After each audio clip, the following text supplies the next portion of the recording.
9 seconds. Two-time Academy Award winner Denzel Washington returns to the big screen as Robert McCall for the final time in Equalizer 3, the final chapter in an Equalizer trilogy. With over 40 years on the big screen, Denzel Washington has been a powerhouse for many, many years. Hi, this is Greg with Midnight at the Movies, and I want to welcome you back to this review.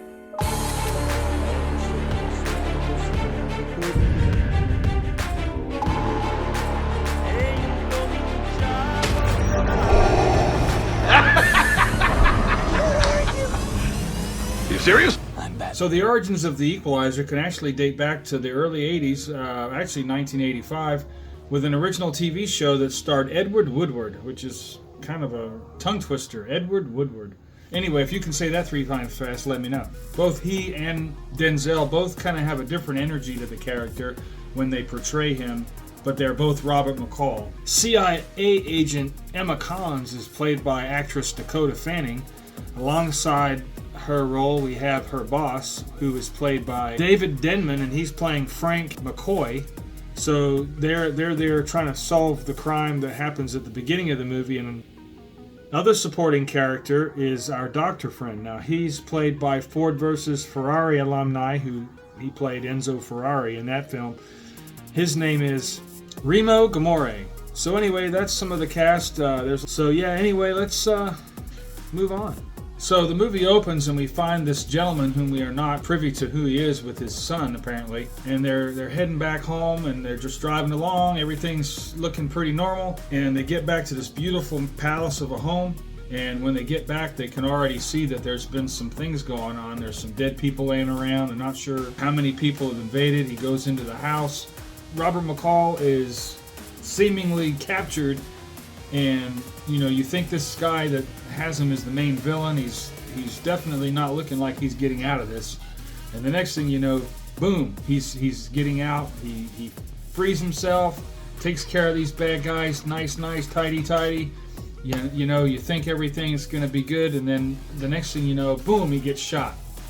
I'm not going to give anything away, but I just wanted to at least tell you that he's wounded, and that's what kind of sets up this movie and sets up that whole inner peace that he has as he's recovering. He's rescued by this doctor. This doctor kind of nurses him back to health, and for some reason he's taking care of Robert. Even though he doesn't know who he is, he seems to care, and he asks him this important question: are you a bad guy or are you a good guy?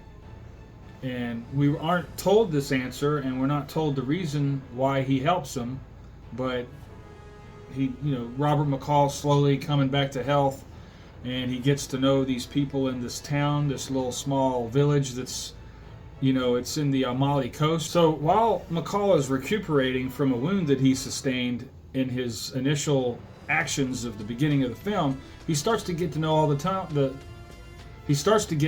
townsfolk. And the next thing you know, there's this group of mafia guys that just start terrorizing the city because they want to take the city over. As I was watching this movie at the theaters, the thing that stuck with me is how it kind of felt 90s to me in a way. It almost kind of made me think of Denzel Washington's older movies in the 90s and how good they are. And the fact that it distinguishes itself from so many of the modern current action films. It has a really good approach with more character depth, and tons of these modern action flicks, they seem to focus more on the action and less on a plot. The plots are pretty thin. I'd almost say that the movie's kind of like style over substance. It's not just it's not a fireworks show. It's not like reading a comic book. It's more like reading a novel. You just read it. It doesn't take very long. Of course, some of them are actually too long.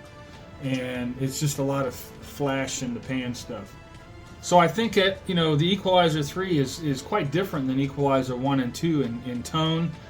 The character is looking at himself and thinking about his life and what he wants to do.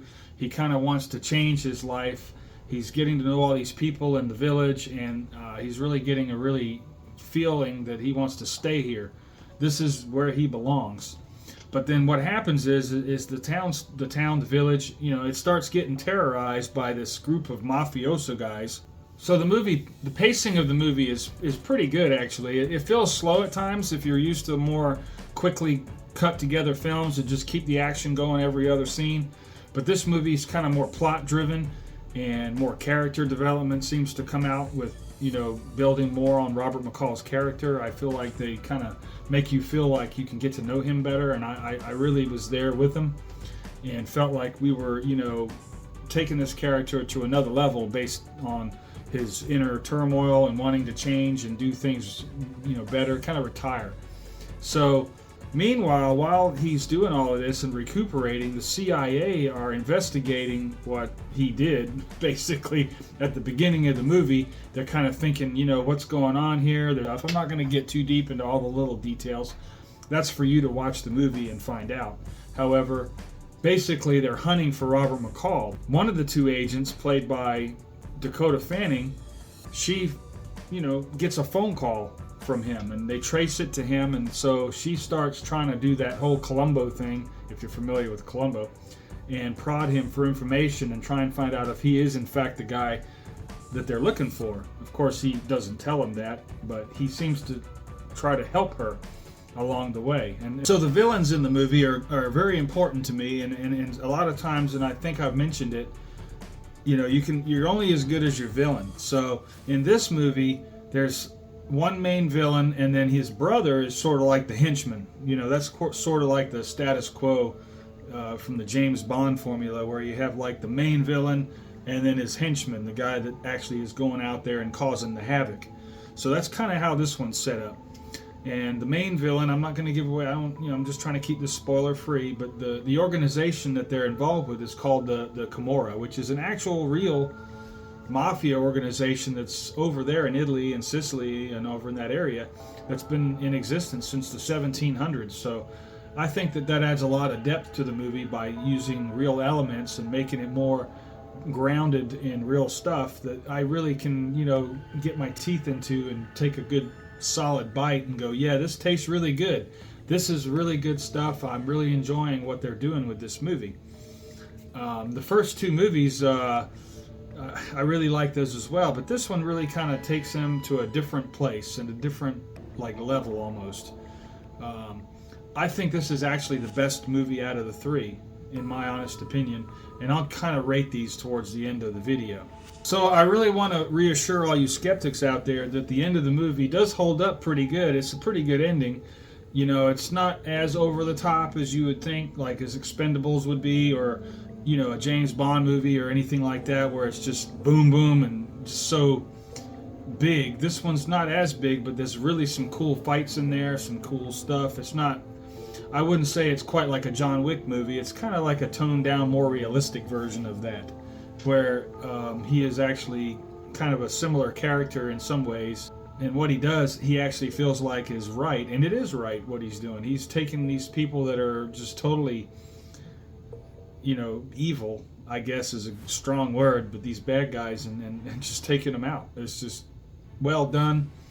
I like how they do it, and I really think that you'd enjoy this movie. So the end of the movie, it kind of ties all the loose ends back together to the second movie. I don't want to give anything away, but everything kind of just ties together with a nice little storyline that it isn't critical to know if you don't really remember the second movie. I mean, I'm not saying you have to sit there and watch it to know if you see this one that you have to have it fresh in your mind. It doesn't hurt to do that. But in this case, there's only a few movies, and if I were to say, should you watch the first two before watching this one? Sure, why not? It wouldn't hurt. The second one kind of does have some plot points in it that will carry over into this movie, but it isn't necessary. If you don't remember, it's not going to make or break the film. I haven't seen Equalizer 2 in a while, and it really didn't, make it confusing for me, or I didn't lose it, in what was going on. Yeah, we got the cinematographer for this movie, and his name is Robert Richardson, and he's worked on quite a few movies in his past. This is only his second time around with Anton Fuqua, but he definitely has done a lot of stuff with Quentin Tarantino and has worked with him consistently, let me get that right, since Kill Bill. So, yeah, cinematographer, pretty good background. So yeah, I'd like to talk to you a little bit about the editor of this film. Now, most people don't talk about an editor. The editor?